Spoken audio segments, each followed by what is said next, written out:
Cinder's post-Silver-Eyed Blast design disappoints me. There's elements here that I really love. Her beautifully detailed mask hiding her imperfections is a great character element. I like how she still uses ornate fashion to cover up her grim arm and her scars. Unfortunately, where this design falters for me is how it looks in-engine. With the shift to Maya, colors feel a lot more flat. There's no gradient on her long dress, making her read as a big red blob. Her decorative accents are a dark, muddy brown, making them near impossible to see, especially in the usually dimly lit locations she's in. We can see in her concept art that the idea was that her skirt would have a delicate, beautiful flow to it, but in the actual engine, it looks more like a solid slab of clay. Conceptually, this is strong, but it goes to show how a design gets rendered with different animation styles can really affect the impact a design has.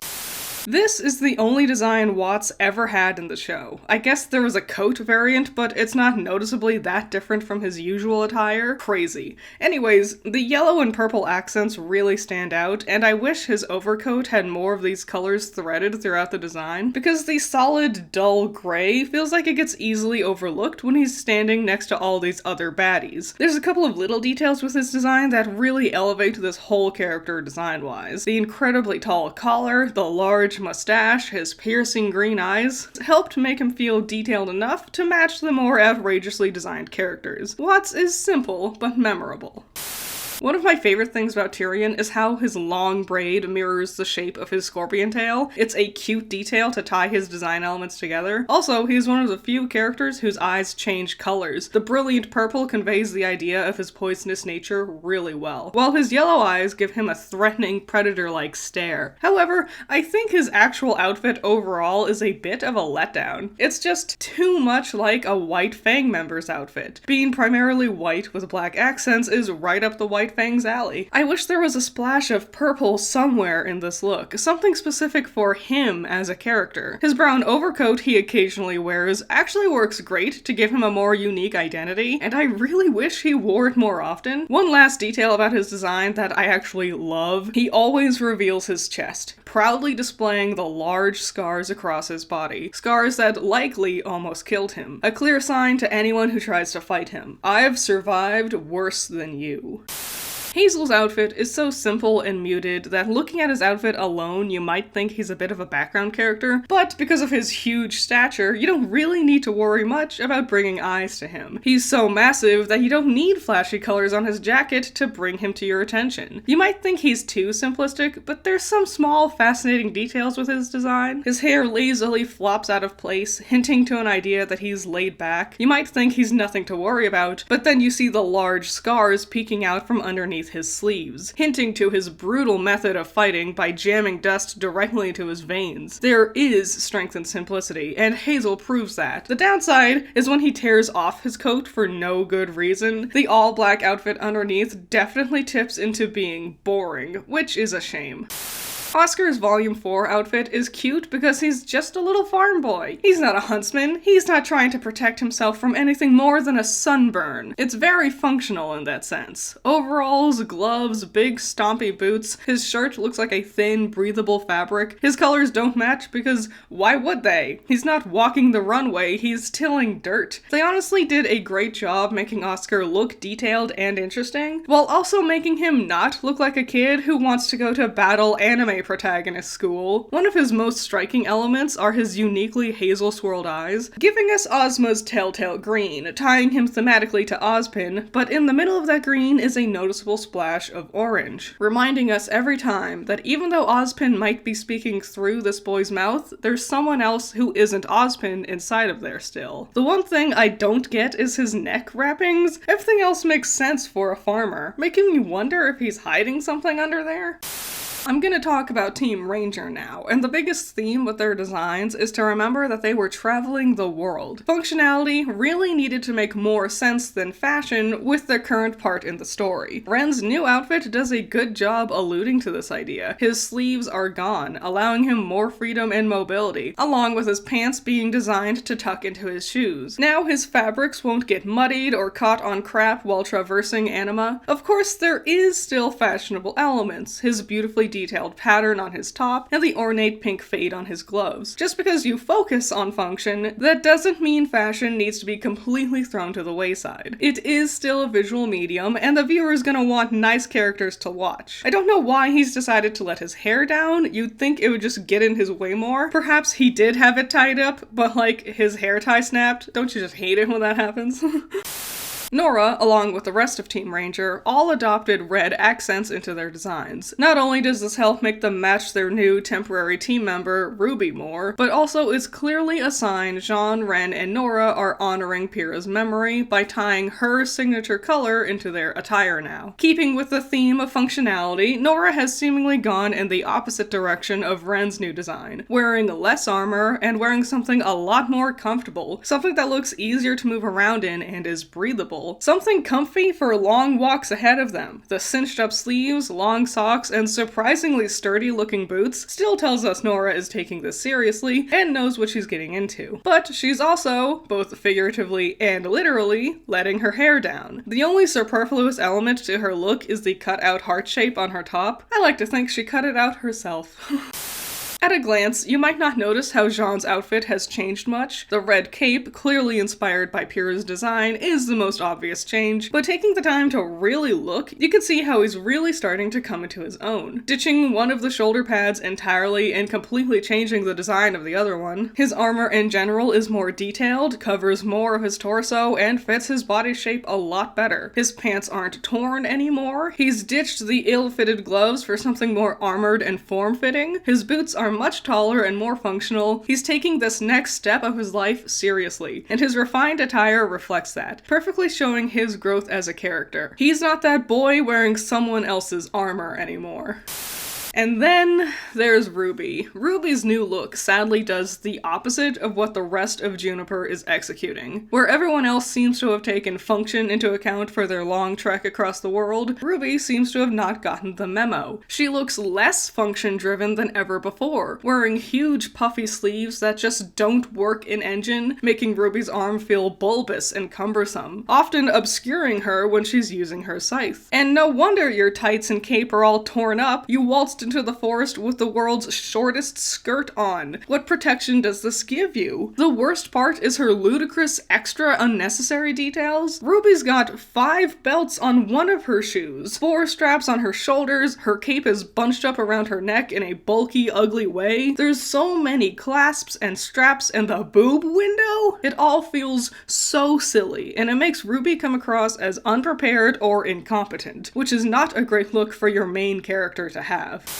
It took a long while, but I think I've finally come around to Weiss's Volume 4 design. The dark, muted grayish blues does a good job making Weiss not look like herself, because she doesn't feel like herself. She's trapped in her home where she's miserable, sort of lost tumbling after the fall of Beacon, unsure of what to do with herself. It's very tight and restrictive. It looks like it's choking her, reflecting the overbearing, strangling feeling she gets from being stuck around her abusive family. It looks so unfit for combat because it's not made for combat. This is the most casual look Weiss has ever worn. Pretty, ornate details, a nice fade on her skirt, those shoes, adorable. The problem is, I wish this design got some sort of changes once she leaves home. After Volume 4, this outfit doesn't make much more sense, especially since she made the decision to leave to pursue her huntress career again. She should have changed her outfit to reflect that.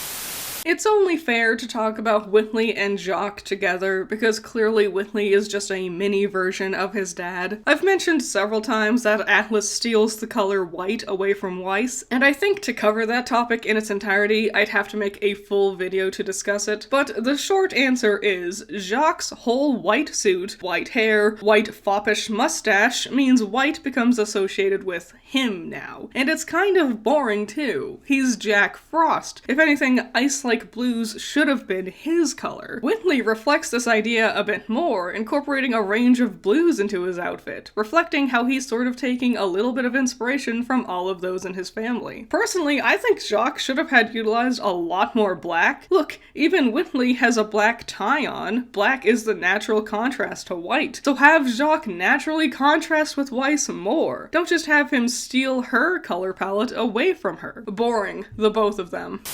I love Klein. He is a treasure. Amidst the ocean of pale complexions and white hair that is the Schnee household, Klein's natural tan and brown hair is a beacon of warmth and comfort. Also, the detail that his eyes changed colors to reflect which of his 7 personalities is currently embodying him is such an amazing idea. Unfortunately, there's not much else to say about him. He's just a butler, so he's wearing a nice suit and tie to match the house he's serving. It's nicely ornate, some cool detailed patterns, and a fashionable pocket watch, but there's just not much to really say about these more casual designs. I like his mustache. There's like a lot of sudden facial hair in Volume 4, huh? Ironwood only wore this outfit for 3 episodes, and that's crazy to me. I'll just come right out and say it. His arms are too short. They must have goofed up with his modeling and accidentally got the proportions on his arms wrong. Unfortunate, very goofy looking. It makes it look like his uniform is accidentally too big for him. But as for the actual design, it's a nice change from his volumes 1 through 3 design. The coat is more closed off, reflecting how he and Atlas are becoming more closed off as a safety precaution after the attack on Beacon. The extra frills and ribbons imply this might just be a fancy attire, something he wears to important parties and special occasions, which is neat. One of the most notable elements is his decision to grow his beard out, seeing his 5 o'clock shadow coming in, maybe hinting to the fact that he's sort of giving up on keeping up appearances now that Ozpin is gone. Or maybe it's nothing that fanciful, and it was just a way to tell the audience that some time has passed. Blake, in the beginning of her trend of wear a gigantic white coat and cover up your signature blacks and purples. The white accents with her prior look helped to make her details really pop more, but this oversized coat goes too far and ends up instead overpowering her black details. What's worse is it doesn't even make any sense. Blake was returning to Menagerie to rest, so why is she wearing the most battle-ready outfit she's ever had? Weiss and Yang are in casual attire while they're resting at home. Why are you rolling up to your childhood bedroom in double-layered armor thigh-high boots? Her strappy tank top revealing her chest and tummy feels like it was initially a casual decision, but underneath her coat and all the straps, it just makes her design really busy instead. It's ugly. I'm sorry, it's just an ugly design. There's no interesting patterns on her gigantic coat. The purples are this ugly, muted color. The whole thing is mismatched, and she just looks like a big, bulky eyesore.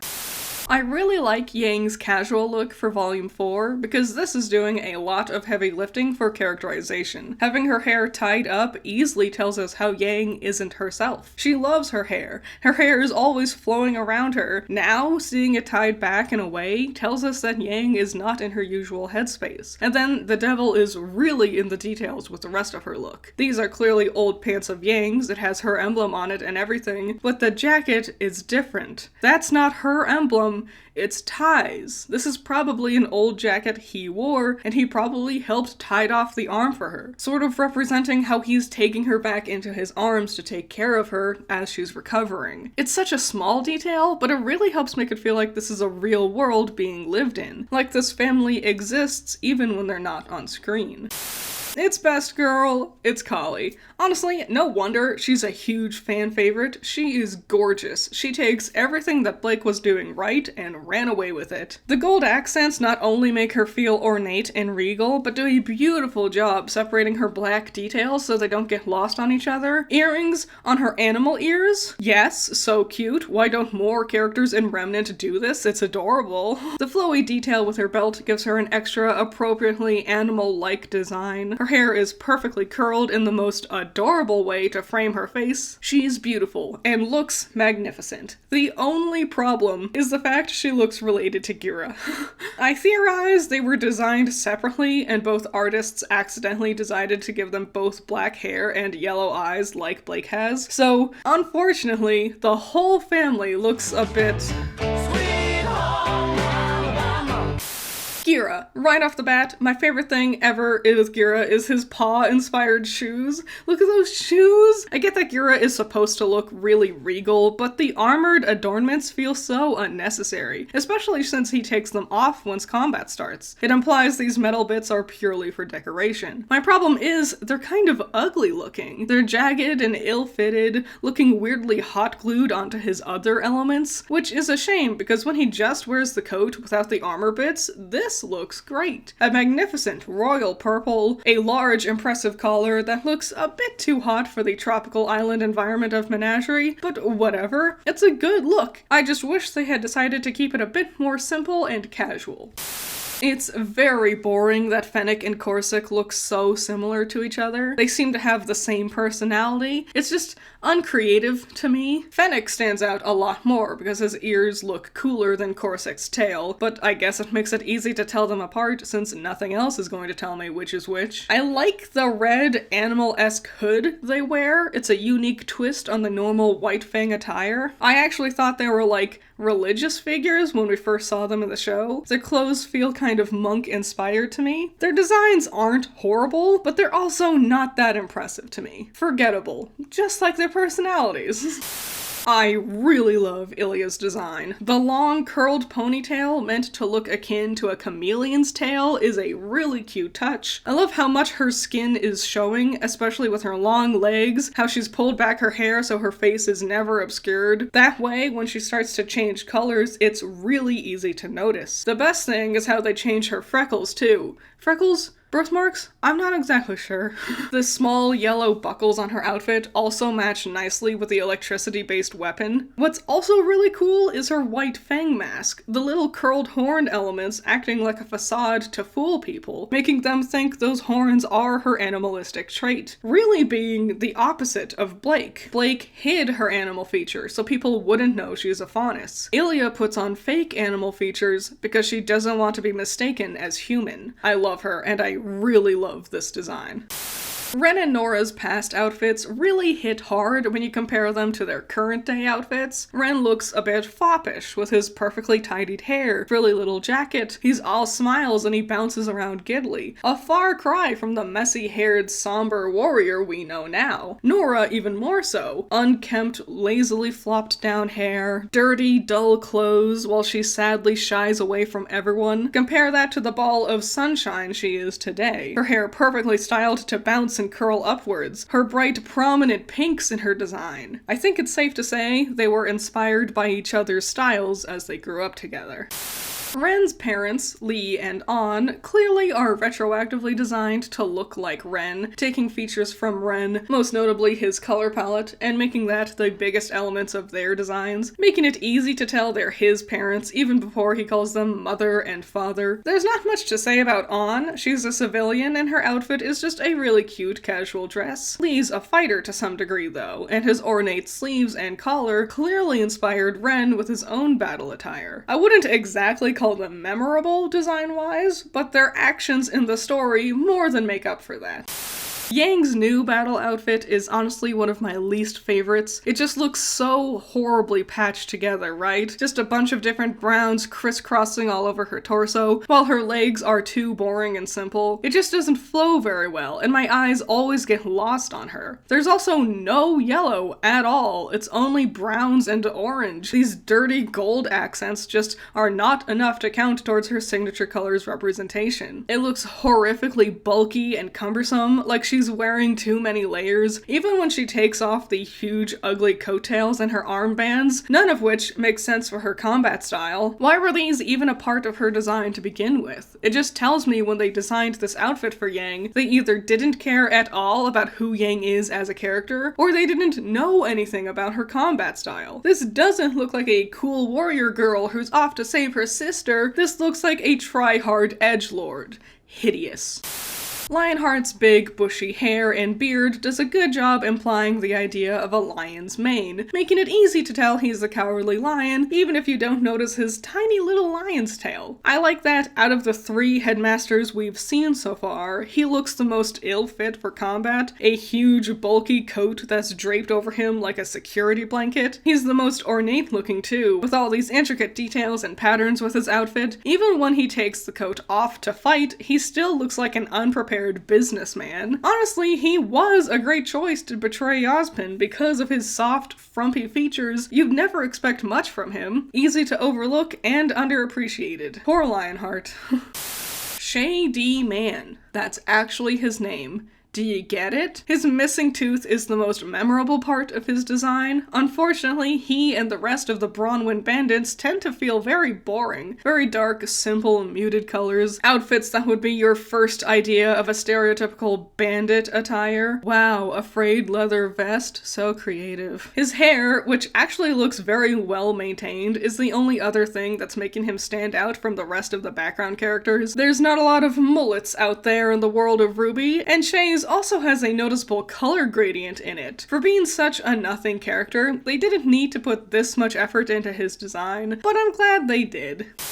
Adam's here to take his Worst Downgraded Outfit award. What a disasteroid. He was so amazing before, and this new look is such a flop in comparison. I mean, it was going to be near impossible to live up to the greatness of his design from before anyways, but holy crap, I didn't expect them to drop the ball this hard. The zippers are such a goofy, stupid looking detail, making him look less like a warrior to be feared, and more like a discount boy band member. The bud cape looks like a lazy extra detail thrown onto him in a desperate attempt to jazz things up. This should have been his past outfit. Like, if we saw what he looked like 3 years before the events of Volume 1, it's not flattering, it doesn't accent his limbs very well, so he becomes lost amidst his own limbs during combat. An absolute failure of a design.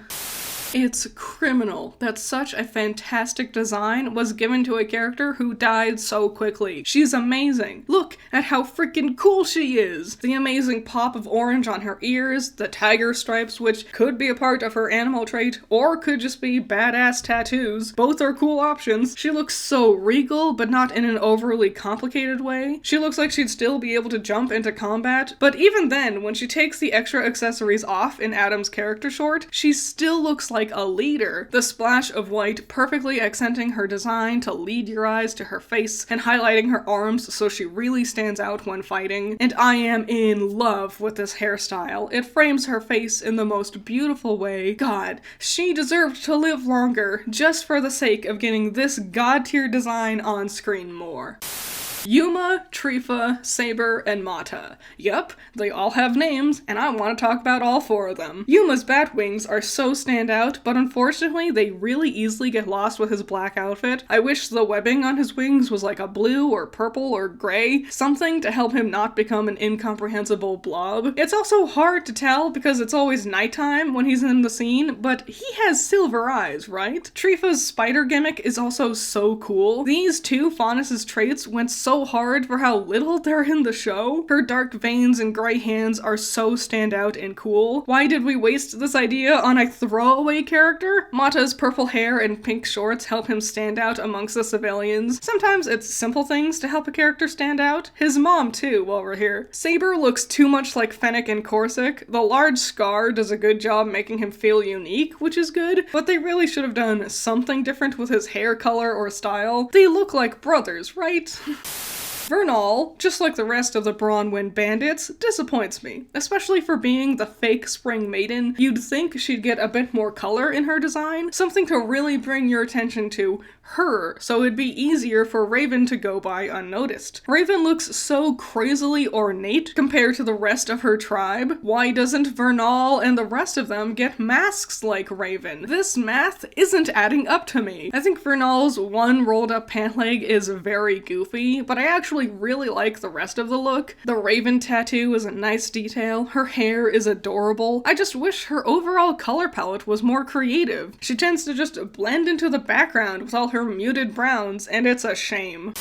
You can tell this is Gira's past outfit because his beard is shorter. In all seriousness, I wouldn't be surprised if you hadn't have even noticed his outfit was different in the Adam character short. This one is admittedly much more fit for battle. He's got leather armor, better gloves, the frilly cape is gone, but his furred collar and entirely exposed chest still doesn't feel like a very good fit for combat, right? Maybe Rooster Teeth were worried no one would recognize him if we couldn't also see his whole abs. Also, he doesn't have a belly button, so that's weird looking. Gira is the only character in this whole short who got a redesign. You'd think they play around with this more. Not only Gira's design in general, but everyone. Ilya, Blake, we see Adam slowly adding the white and red details to his outfit over time. I don't know, missed opportunities all around.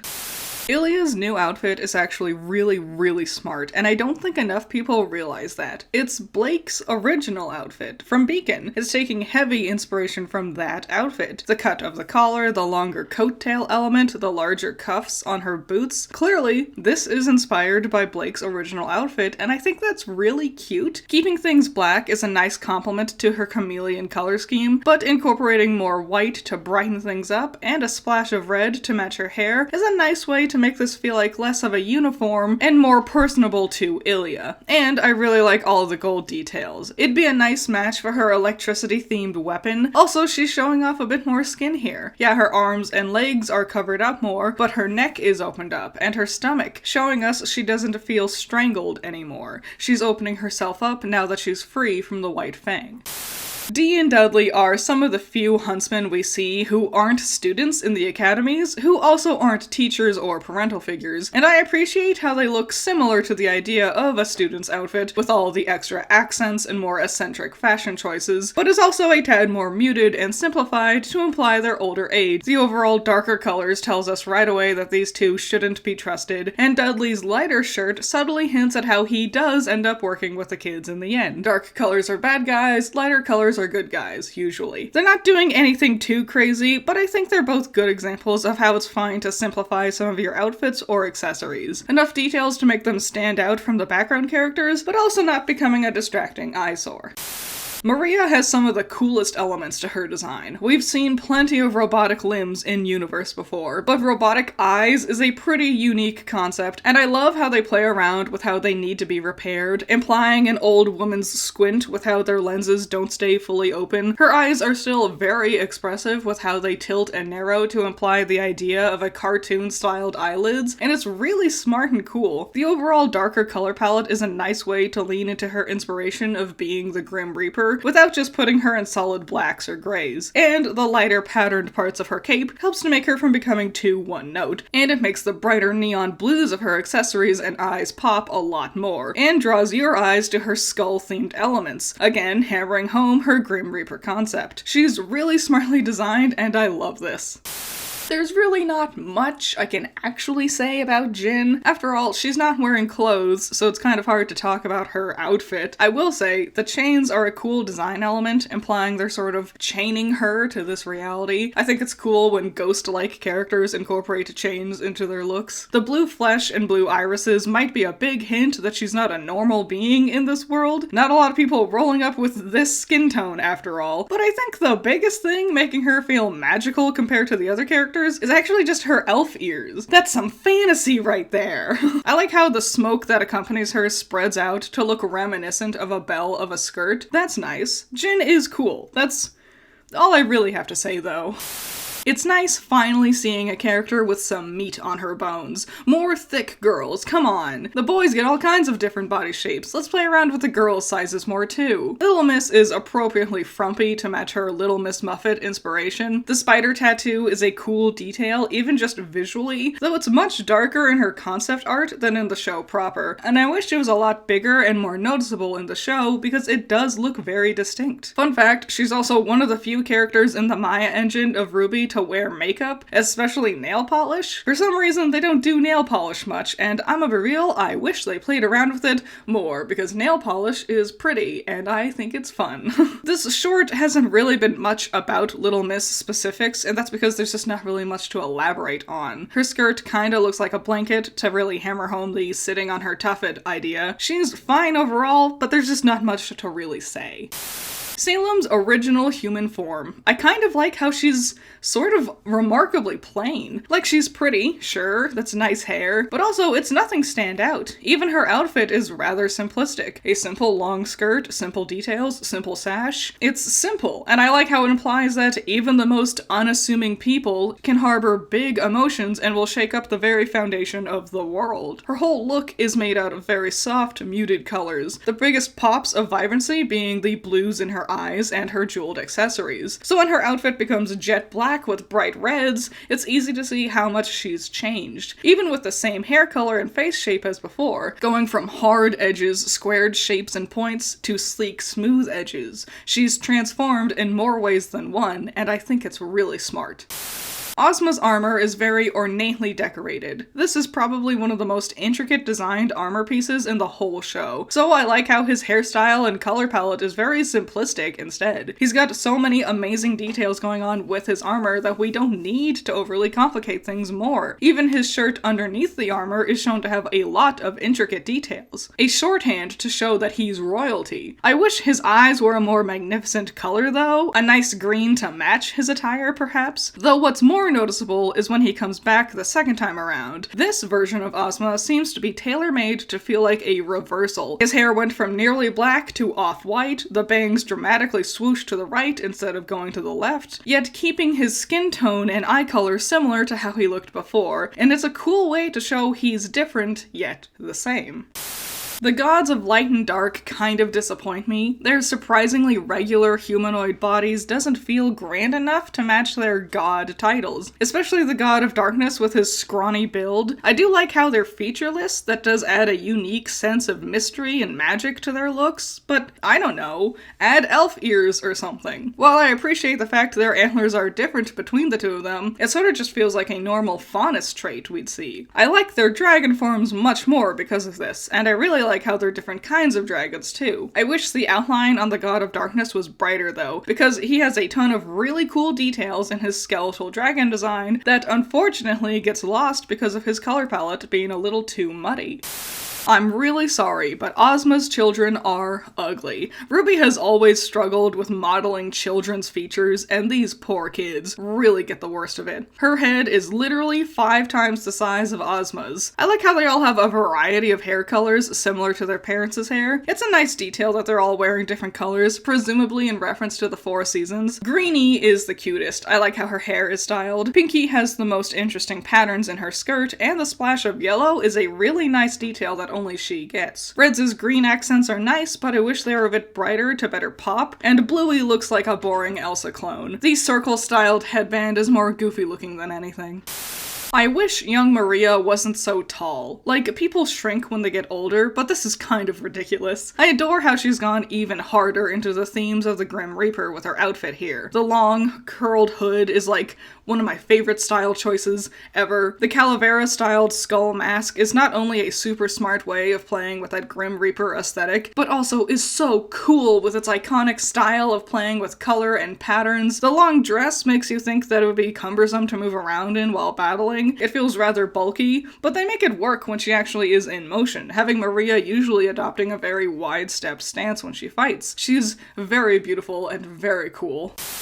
Tok is one of the most perfectly designed characters when it comes to representing her fairy tale inspiration. She's Tick-Tock, the crocodile from Peter Pan, and it's perfect. Her sharp alligator teeth and scales hammer home the idea of the croc aspect of her inspiration, and the pirate-themed attire is a cute way to allude to the pirates Tick-Tock is known for terrorizing. The abundant greens and browns keep her in the color range crocodiles are known for, while the gold accents really pop and help tie the whole look together with her stopwatch, which she uses to time her semblance, which lasts for only a minute. The mohawk is also reminiscent of the line of spikes that go down a crocodile's spine. The whole look is so sleek, and the lines of everything perfectly draw your eye through her body, especially when she's fighting. Crazy thing, her concept art had her in a more humanoid skin tone, but I think going ham and making her all green really hammers home the alligator concept and was a fantastic idea. Literally, perfect design, 10 out of 10.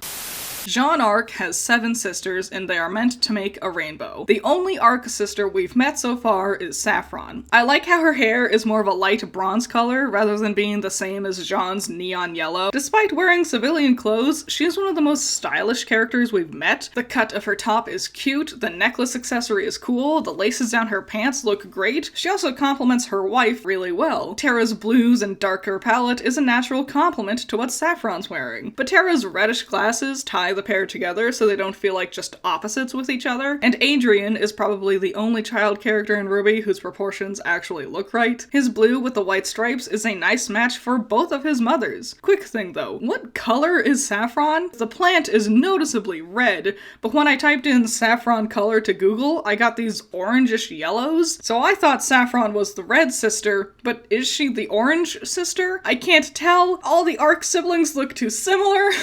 Help!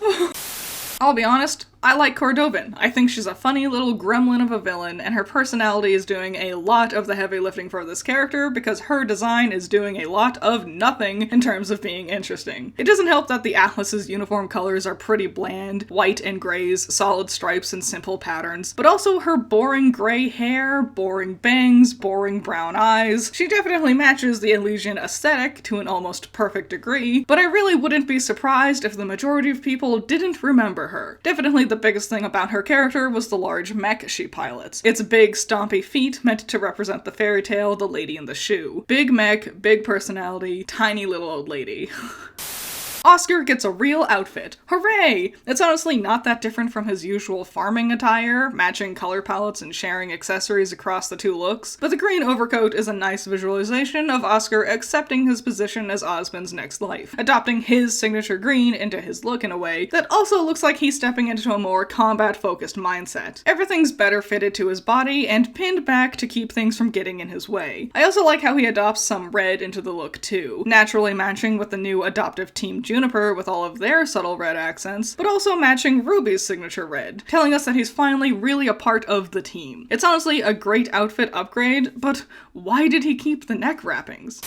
Cinder's Volume 6 look is actually smart. She's hiding, so yeah, it makes sense she'd wear primarily black, but I do miss her iconic reds and golds. Though I suppose we could headcanon the idea is that she's burning out as her outfits get progressively less and less brilliant and more dark and obscuring. The splash of red on the inside of the cape is a nice idea, but unfortunately, it's usually too dark to really even see the color. And that's also true for the dull bronze accents along the edges as well. All of this means her feather accessory is much more noticeable now. Moving it next to her head and being one of the brightest colors in her design gives it some more emphasis, and I think it's a nice way to jazz up her outfit from feeling too rigid and full of straight, hard lines. My favorite thing is how her mask stripes across her face, looking like it's consuming her now. Her imperfections are taking over, and that infallible facade is slipping further and further away.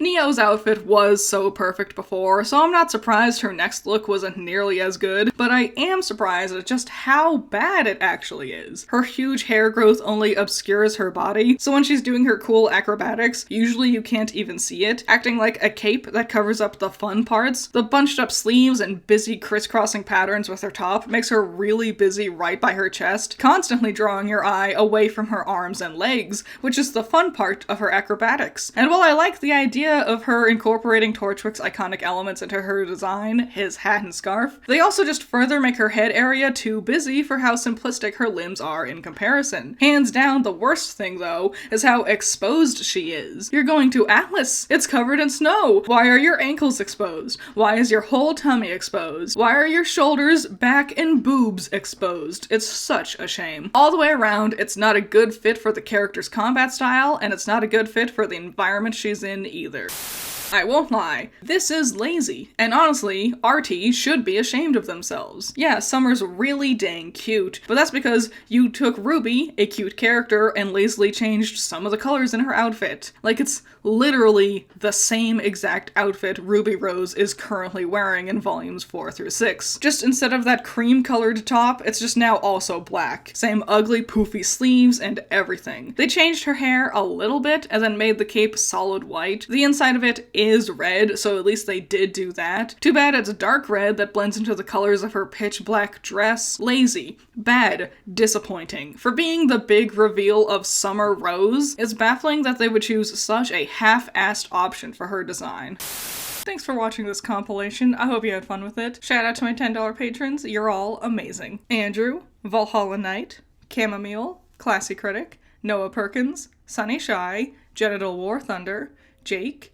Amber, Hype Man, Isaiah, Scaring Crows, Not All That Evil, Messiah Complex, Jacob, Ben's Sketchbook, Rain, Omega Fighter, Trash, Wild Pilot, Josh, Twisty, Juan, Bunkin Duncan, Lycan99, Hoodie Angel, Ranger, and Hut Mutt Butt. Yeah, I hope you like this compilation. It's just my shorts. This is volumes 4 through 6. So next is volumes 7 through 9, I guess. after I finish all the official RWBY art, I guess I could go into like the mangas and other supplemental material, like video games and their characters and stuff like that.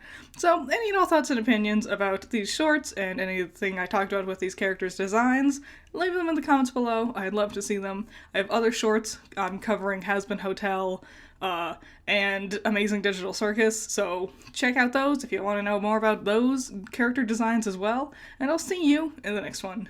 Bye bye.